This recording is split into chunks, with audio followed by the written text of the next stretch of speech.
Move the camera to the mark point starting position. Click Model.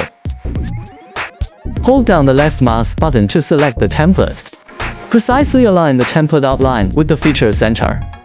Adjust the smoothness to retain only the outline feature line, eliminating any extraneous lines. Set the similarity 65% is recommended.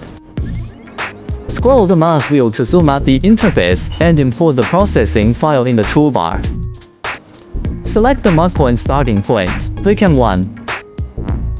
Select the path in order.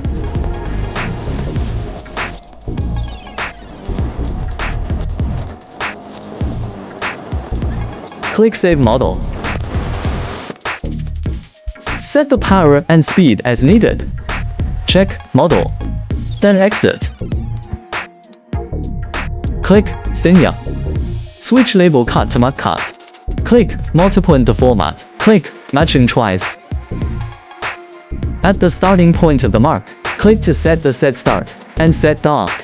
Then click Start to start processing.